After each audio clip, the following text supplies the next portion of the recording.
Here's a parenting phrase I use all the time with my kids. You do what you think is best for your body. Ultimately, it's not my opinion that matters. It's theirs. Coaxing them into trying something just because I think it's safe removes so much of their autonomy. I want them to listen to their inner self and trust their decision-making skills. So I let the choice stay with them. You do what you think is best for your body, and then they can make their decision one way or the other. There's so many problems with this bad parenting advice because it puts way too much on the toddler, as if they have any awareness of what is good for them.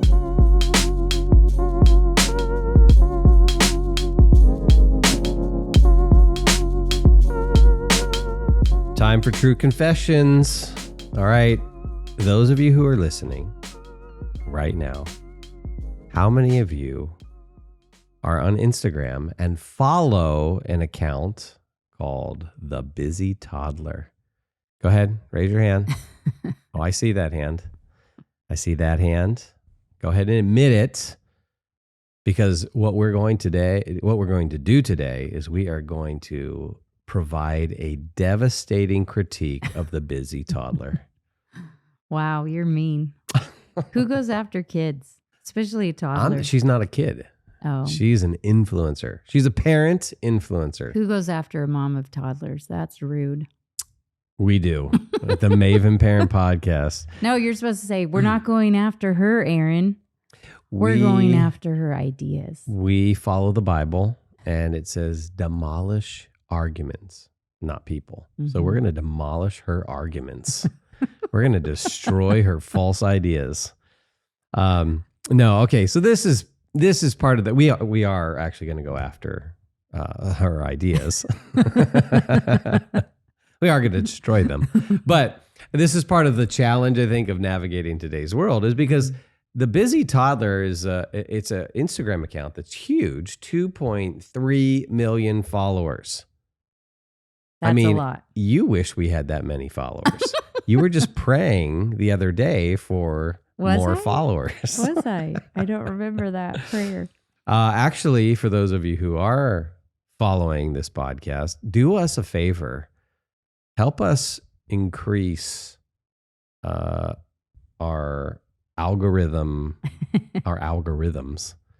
Help us build our audience. Help us build our platform. Oh, my word. No, actually, if you find the Maven Parent Podcast to be helpful, if you think we're biblically faithful, do us a favor. Like the podcast, subscribe to it, write a review.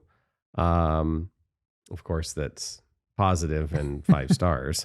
But do those things to help us actually get the word out more. And the way that algorithms work, those kind of things are really helpful to get biblical truth out there, because there is, and you guys know it, I mean, there's so much noise out there, so much bad thinking. And now, so something like the Busy Toddler, I think what I was starting to say was it's kind of difficult to navigate some of these parent influencers because okay, go ahead. You were Can talking I about finish sharing, my thought? No, because you were Okay. talking about sharing the podcast or liking it or whatever. But I was thinking with this one, if you have toddlers, if you know people who have toddlers, especially moms, they might follow this lady on Instagram. She has 2.3 million followers. So this might be a podcast you actually want to share, because we are going to look at one of her videos and go through the ideas that she's promoting. So this might be a good one to share with someone who has toddlers that might be following this lady. Yeah. And the challenge is that she's got some good content on her page. And there's some creative ideas. There's some good parenting stuff. Yeah. We'd say, hey, that's a great idea. Yeah. I watched her little video on doing Legos in the bathtub. And I thought, oh, I didn't know you could put Legos in the bathtub. And then she even gives you tips on how to dry them afterwards. And she says they don't get moldy. I'm an old mom. I didn't know that. So that was a cool. Yeah. And so now our 13-year-old, he was in the bathtub the other night. You put Legos in there for him. Actually, that is so he'd probably weird. kill me if he heard that. No, so she has a lot of fun mom ideas, parenting ideas for things to do with toddlers. Mm-hmm. I saw videos about letting them play with cardboard boxes. Like, you don't have to buy expensive toys. So a lot of fun content. Good stuff, but then, wow, she slips in. Discipline advice, parenting advice. Yeah, and there's some bad stuff there. So that's where you have got to develop eyes to see. You've got to develop a biblical worldview. So here's what we want to do. Let's watch her video, a recent video on her favorite parenting phrase. I mean, that's her thumbnail. That's what it says. Here it is. Here is the busy toddler, which is not her real name, but what is her real name? Oh, I don't know, but that's her. Micah, what's her real name? That's her tag. Susie Allison. That's right. Susie Allison, the busy toddler. Here's her video on her favorite parenting phrase. Here's a parenting phrase I use all the time with my kids. You do what you think is best for your body. I toss this out whenever my kids give me one of those, what do you think I should do? Or does this look safe type looks, which usually happens at a playground. It's my way of letting them know that I think whatever task or challenge they're facing is safe and that I think they're perfectly capable of at least trying, but ultimately it's not my opinion that matters. It's theirs. Coaxing them into trying something just because I think it's safe removes so much of their autonomy. I want them to listen to their inner self and trust their decision-making skills. So I let the choice stay with them. You do what you think is best for your body, and then they can make their decision, one way or the other. There you have it, Susie Allison's favorite parenting phrase. You do what's best for your body. So I have several thoughts. You want to talk through the different thoughts? Well, that's what this podcast is all about. Do you want me to start, you brat? Okay, so I have a few questions for her because I don't know the answer to. The first one is, what are the age kids that you're talking about?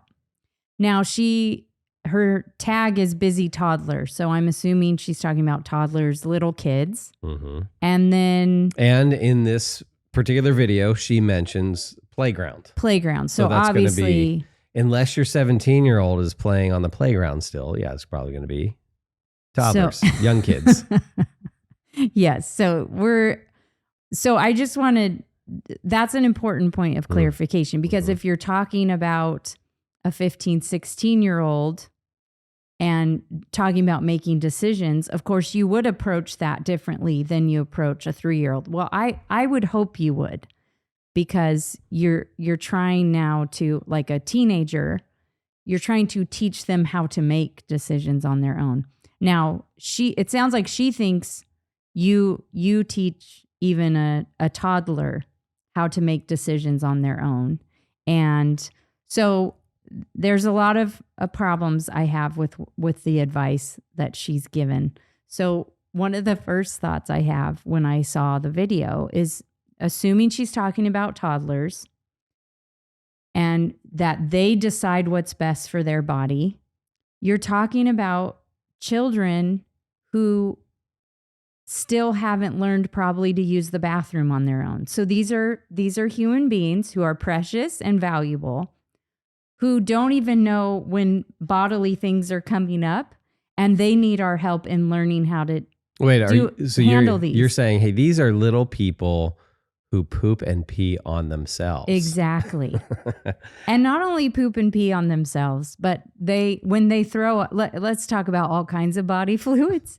I'm thinking about, how out of touch they are with their bodies. And this has happened with all 5 of our kids when they were toddlers and even 5, 6 years old. They need to throw up. They get sick. This happens. And they just throw up wherever they're at. They don't give you any kind of warning. They are so unaware of their bodily functions that they will just throw up all over themselves or all over you, which is even worse, in the car, whatever. So these are little human beings who, even the most basic bodily functions, they have kind of no awareness of what to do with these things. And these are the people that she's talking about, letting them make their own decisions when it comes to their body. Yeah, so those are the people you should look at and say, hey, you do what's best for your body, and I'll clean it up. And so just on its face, it seems like she seems so sweet, and you watch the video and you're just kind of pulled into like, oh yeah, that's a really sweet mom thing to do. Like you do what you want to do. And if they're at a playground and she said she only gives this advice if she's asked. And so she even waits to be asked, and that, so she won't even intervene otherwise. And she wants them to decide what's safe. Yeah. And just on its face, what toddler is aware of what is safe and what isn't? And that, think about her appeal. What's her fundamental appeal in the video? autonomy. There's that word autonomy. And this is where we wanted to connect this back to our previous podcast talking about Carl Trueman, his article on abortion in our culture and what underlies that. And we want to help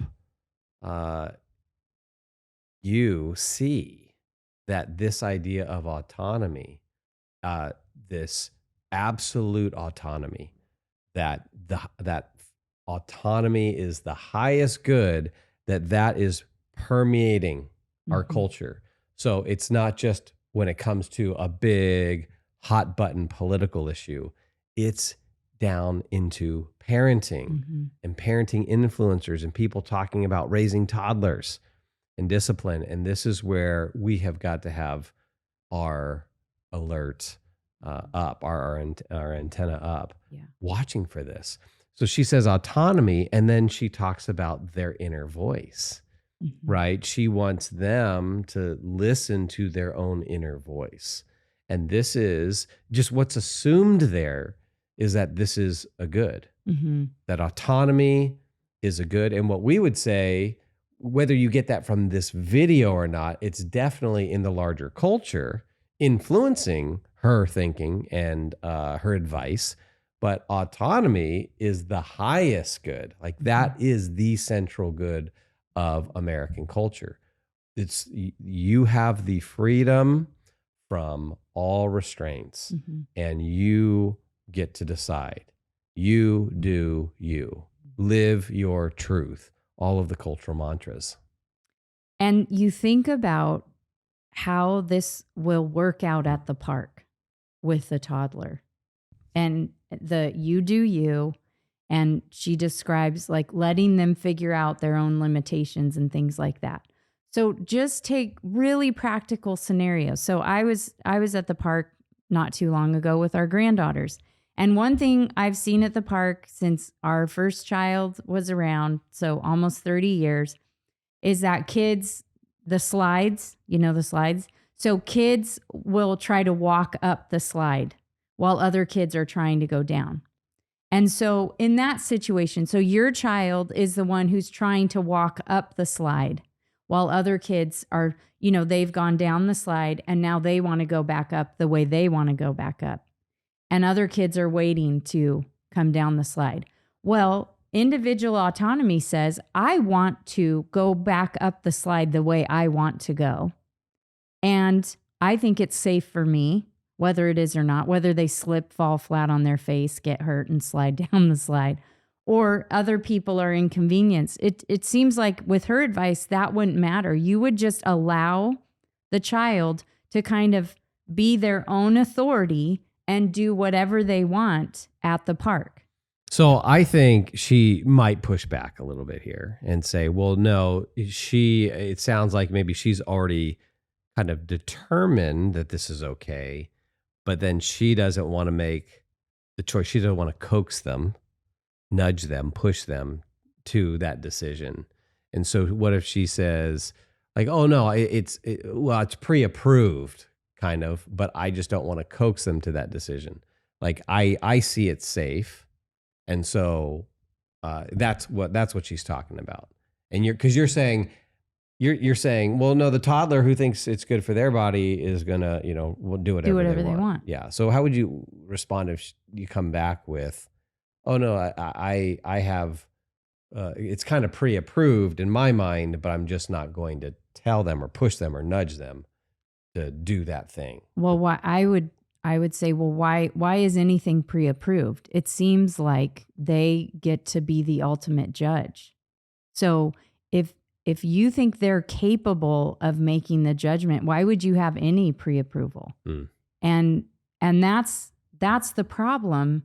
I mean, there's so many problems with this bad parenting advice because it puts way too much on the toddler, as if they have any awareness of what is good for them. They have awareness of what they want in moments, like impulses, like climbing back up the slide the way they want to. Or I was at the park with our granddaughters, and our toddler granddaughter wants to do all kinds of things that are insane. Like she tried to step off this ledge that was way too high, and she would have hit her head. And so with a toddler, you have to be intervening to teach them. So she wanted to go down this bar thing. So I was teaching her, you hold on to the bar, and then that's how you slide down. But to assume that she would know that, and she talks about learning their own limitations.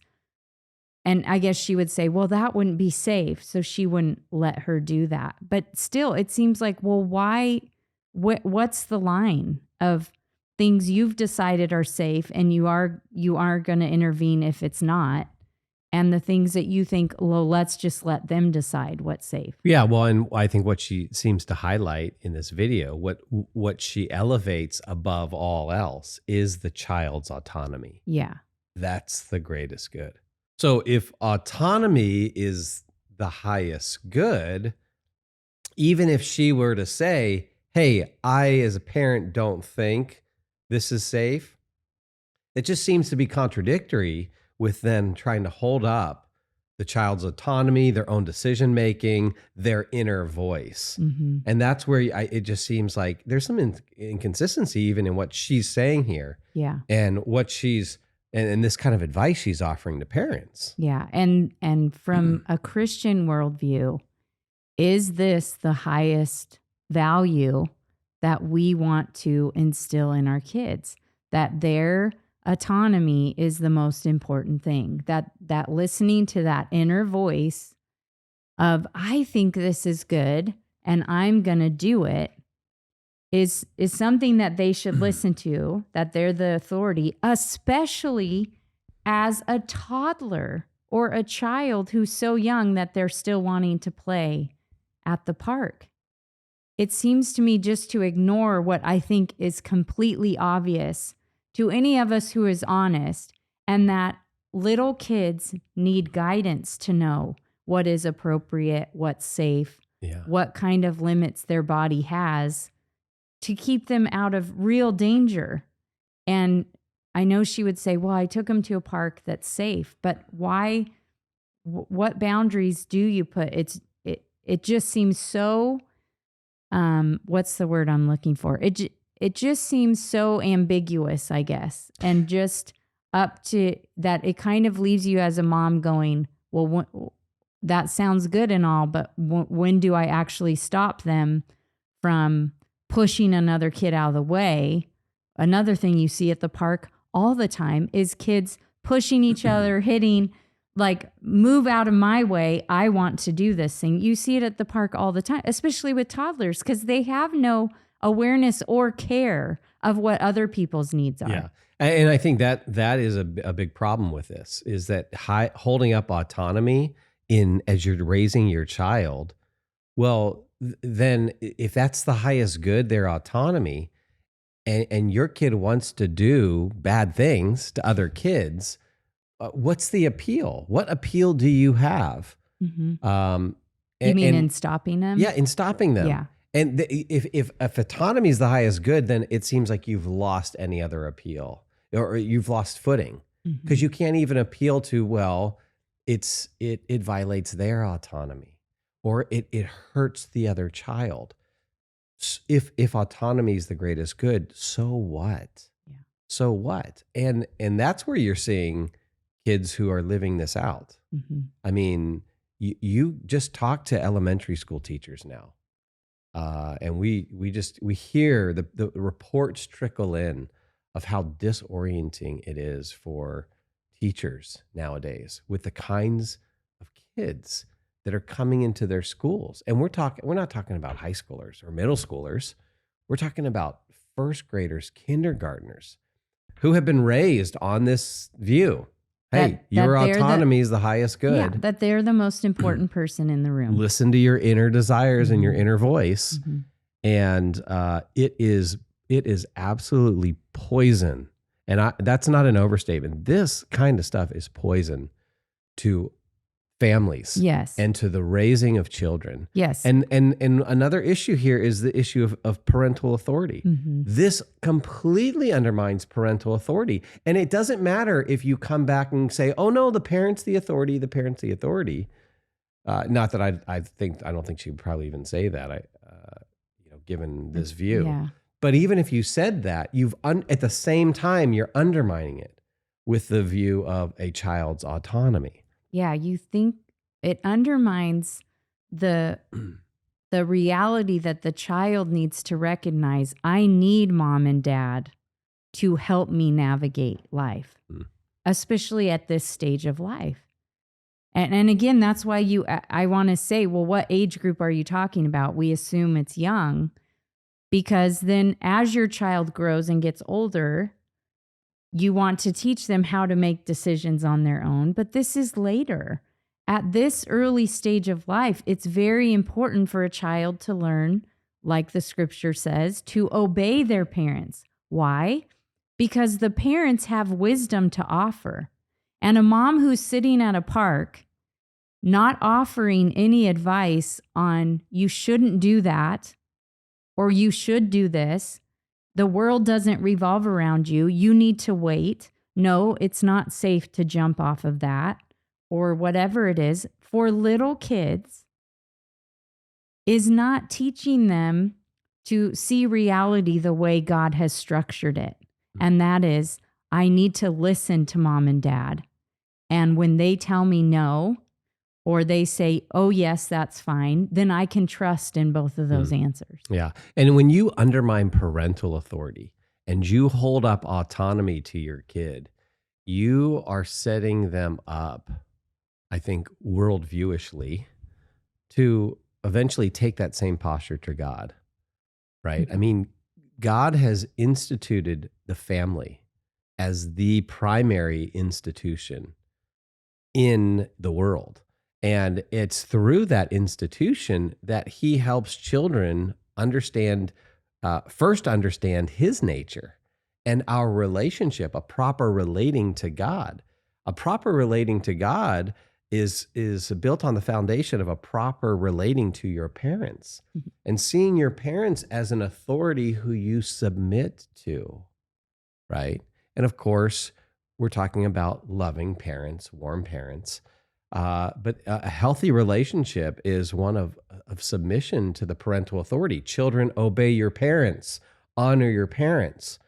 And what that does is it starts to shape you so that you're prepared to do the same with God and to enter into a relationship where autonomy is out the door. I mean, the American sense of autonomy is out the door. I mean, think about the scriptures. And I want to highlight just a few scriptures that fly in the face of American views of autonomy when it comes to our relationship with God. So John 15, verse 5, and it's this whole analogy of the vine and the branches, right? Verse 5, I am the vine, you are the branches. Whoever abides in me and I in him, he it is that bears much fruit. For apart from me, you can do nothing, right? And just the analogy sees the dependency. There's no autonomy of a branch from the vine. If you are autonomous from the vine, the branch dies. And here Jesus instructs us that we are to abide in him because apart from him, you can do nothing. That's directly it contradicts American autonomy. Yeah. And I was thinking about Philippians 2, so I turned here, but it instructs us to not do anything from selfish ambition, chapter 2, verse 3, or conceit, but in humility count others more significant than yourself. Let each of you look not only to your own interests, but also to the interests of others. It seems that this kind of worldview puts self at the center, and what others think, including mom, doesn't seem to be as valuable as what self thinks. Yeah. And so the toddler's idea is the most important one. Mom isn't seen. It's like mom's not even seen as an equal in importance, let alone that mom's opinion at this stage of life is actually more important than yours, toddler, because you don't have wisdom. Like mom and dad are there to protect you for a reason. Well, I just want to highlight what you just said flies in the face of modern parenting. You just said your opinion or your view isn't as important as mom's. Oh man, modern parenting and gentle parenting and conscious parenting and all of the, modern movements would throw that right out the door. They would just dismiss you right now, Erin. Yeah. They would cast you out into the parenting lake of fire. Okay. That's so anathema to them because it's all about the inner voice and the child's feelings and the validation of all of that kind of stuff. Which is why as Christians, it should be rejected on its face because it's not how we are to live. It's not how Christ instructed us to live as Christians. Well, let's keep looking at some of these other passages. Colossians chapter 1, verse 15, referring to Jesus, the firstborn of all creation. 16, for by him all things were created in heaven and on earth, visible and invisible, whether thrones or dominions or rulers or authorities, all things were created through him and for him.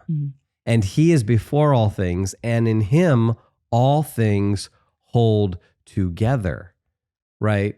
And so here you have, and this is where when you're starting with the larger worldview, the larger worldview has implications for all of the details of life.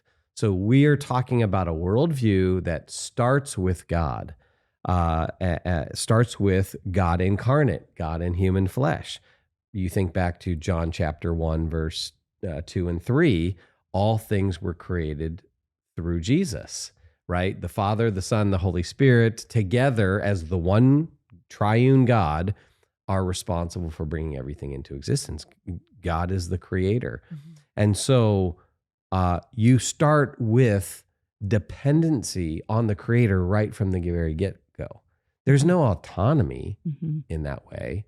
You are not some individual godlike person, which is going back to the Carl Trueman article that he wrote on abortion. He's like, that is what we have made as the kind of the sacred value now is our individual autonomy. But that is just so antithetical to what Scripture says. Yeah.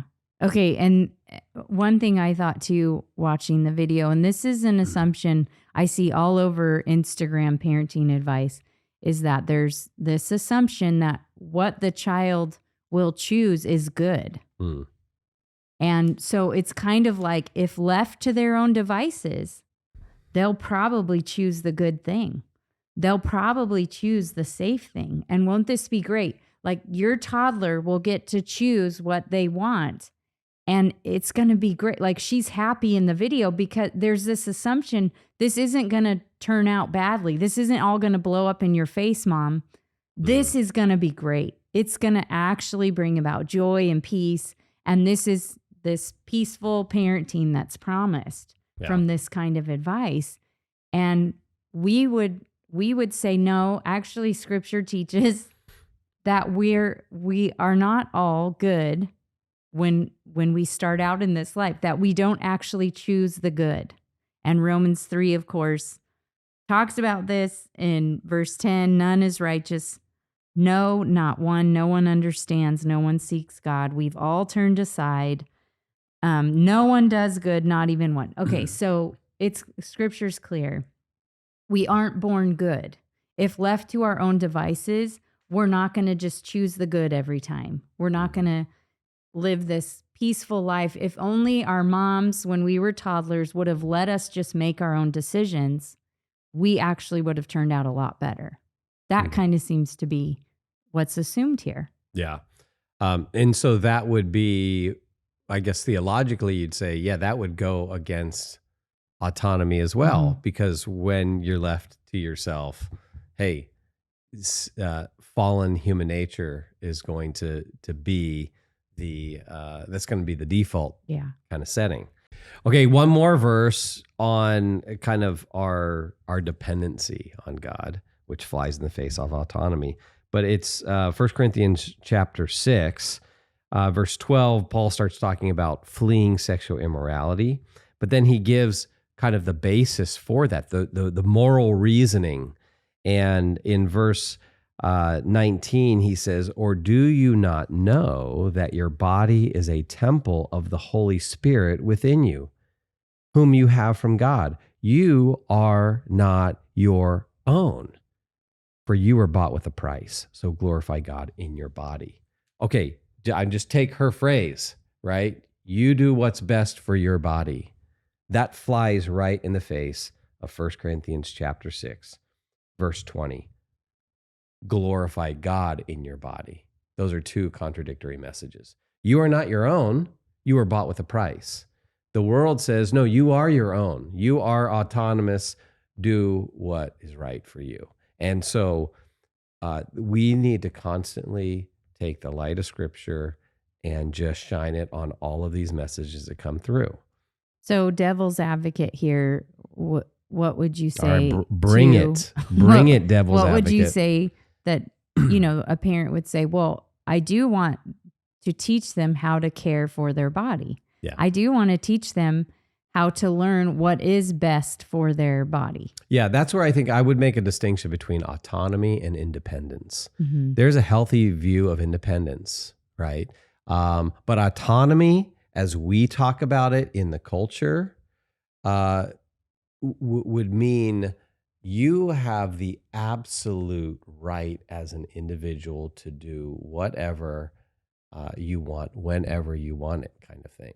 And that's how we would define autonomy. In fact, that I think brings us to a distinction when it comes to freedom, because this is the same kind of thing. Like, there's a healthy sense of freedom, isn't there, when it comes to parenting and to raising your kids? Absolutely. And so let's just pause and make sure we're not being misheard here. There's healthy independence. There's a healthy view of freedom. Ultimately, we talk about this all the time. We want to raise our kids so that we can confidently send them out into the world, like they're on their own. And we actually think, parenting in our culture, one of the downfalls is that we keep kids dependent on us way too long, and we're not raising adults who have a healthy sense of independence and freedom. Okay. But let's make a distinction when it comes to freedom. There's what you could call freedom from, and I would say that's autonomy. Freedom from. So that means freedom from something. In American culture, autonomy is freedom from obligation to anybody else. Any obligation, any restraint. Maybe that's the broad category. Freedom from restraint. No rules, no external control, no external influence, no responsibilities. No duty to others. No duty, no obligation. It's just the individual doing whatever they want whenever they want it. This is freedom as absolute autonomy. That's freedom from. And so we talk about freedom in this culture. Oh, we love America because of the freedom that it affords. Well, that's not what we're talking about, freedom from. In fact, this isn't what we celebrate on Independence Day. Yeah. Although some people might celebrate that, but that does not go to our roots. In fact, the American view of freedom, informed by a Christian worldview, it was freedom for. It was this idea that if freedom is this power to do what we ought to do, not merely what we want to do, right? It's what we ought to do. And think about that whole phrase, what we ought to do. What's assumed by that, right? Well, that there's a way things ought to be or a way things should be. So when we say we ought to tell the truth, or, we ought to fulfill our duties to the family, this definition of freedom assumes the existence of some objective moral law that we are beholden to. So this kind of freedom actually first requires truth, the truth about reality, the truth about God, the truth about moral law, the truth about moral truth. And so freedom 4 comes with all of these kind of worldview implications. It's actually built on a Christian worldview foundation, a theistic worldview. And so it's not absolute autonomy, it's freedom for doing what I ought to do. And that brings true freedom. In the Christian worldview, it's not throw off all restraints. It's doing what you ought to do. And when you actually do what you ought to do, you find the most freedom. That's true freedom. It's freeing because you are now operating, you are living in a way that you were designed to live as a human being. And if we want to teach our kids about true freedom, teach them about living the way God has designed them to live, and that will be the freest existence they can know in this world. And this discussion of freedom from or freedom for is important. If you've never heard this distinction made before, you probably need to rewind it. Is that what it's called still? Rewind? No. Go back. There's no rewinding anymore. That's what you do with a VHS tape, Aaron, or cassette tape. I know. I'm dating myself. Okay. Go back to Brett defining it and listen to that again. Because this is why it's tricky to navigate what's being taught to us. Because the same word is used, freedom. And unless we understand the nature of what kind of freedom people are talking about and learn to make these distinctions, we won't see the shifts that are happening. And so that's why I think sometimes we don't realize how far off some of these ideas are, because they're using words that we like and that we're used to and that we think, well, freedom, isn't that good? Don't we want our toddlers to be free? And so this is why it can be confusing and why we can scroll and take in these videos and think, oh, that's a good idea. When actually, no, it's a really bad idea. Yeah. And so it's difficult sometimes to think more deeply about a word like freedom. Who has time to do that if you have a toddler? The two distinctions between freedom from or freedom for.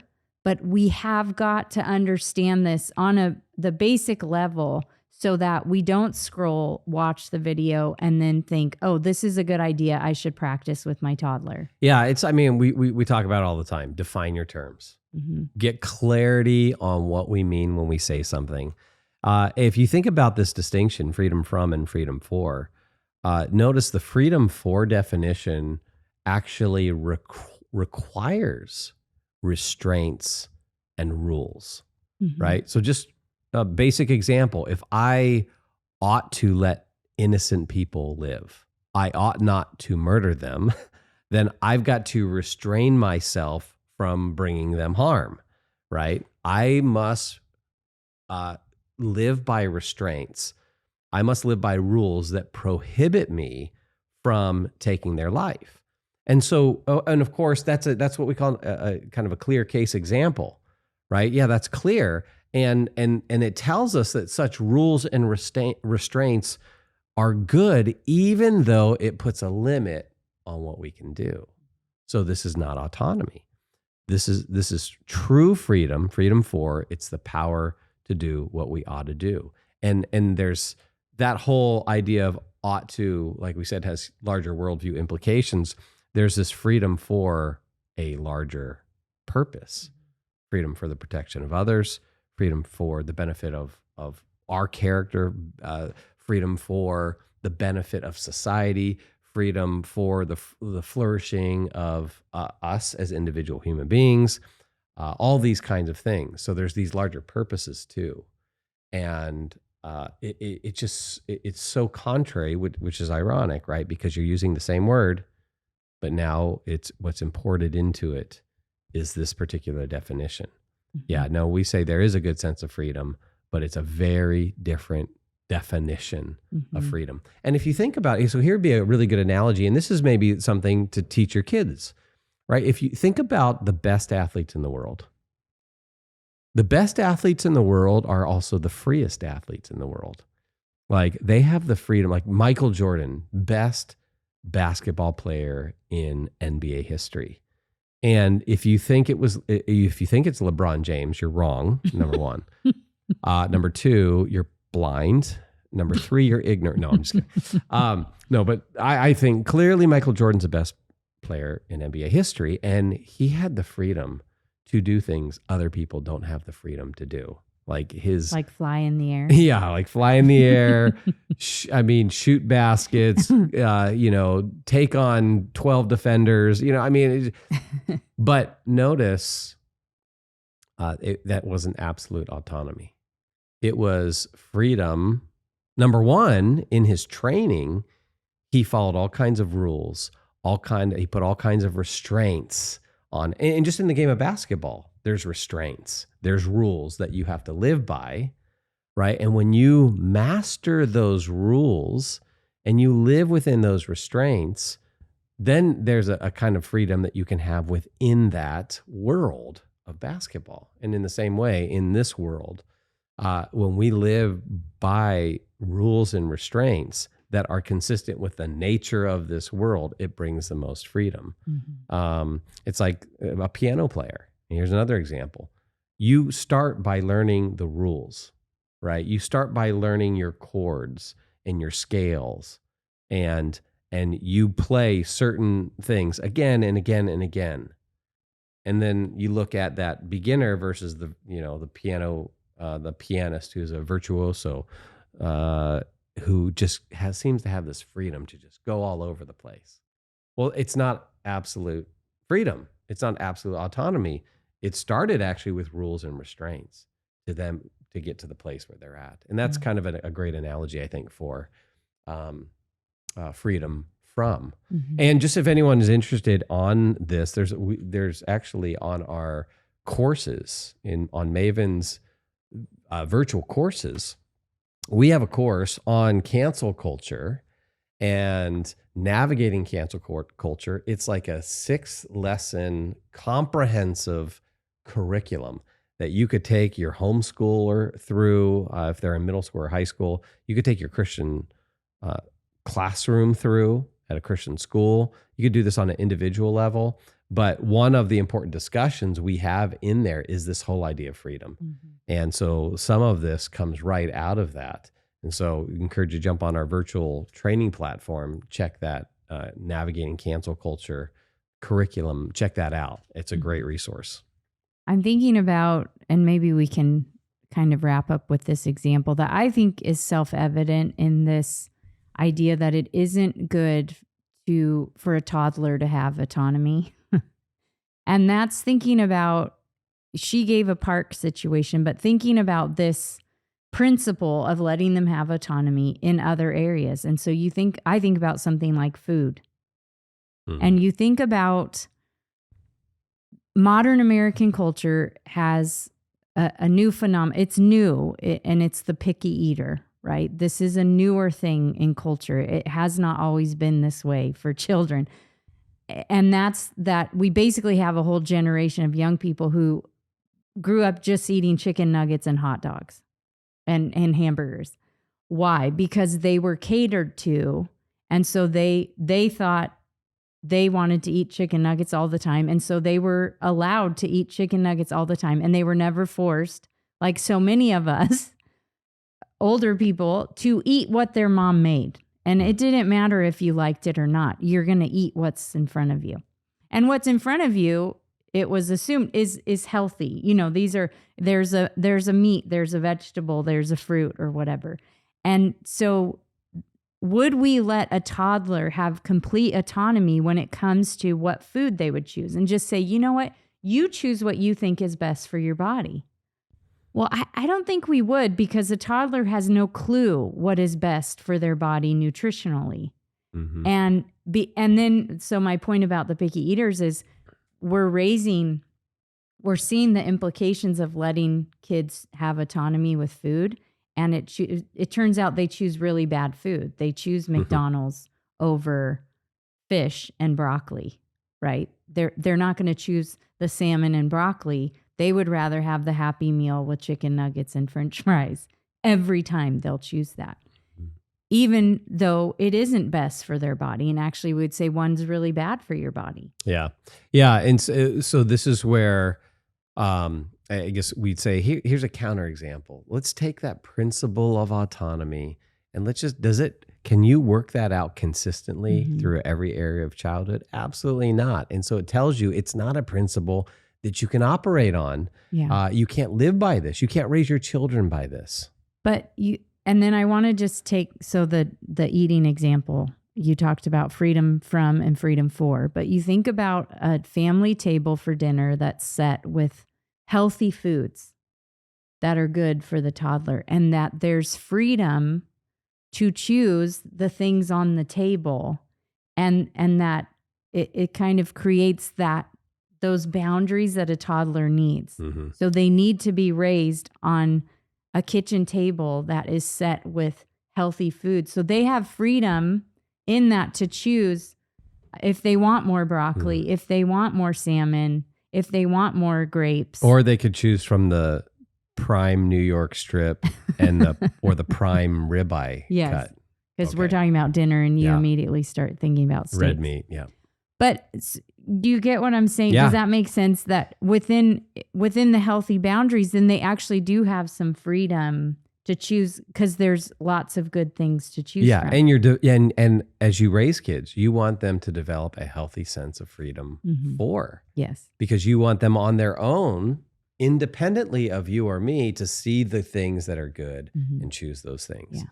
And so this is where it is important for us to see how individual autonomy and that worldview, secular kind of vision of life that's divorced from God, it creeps in.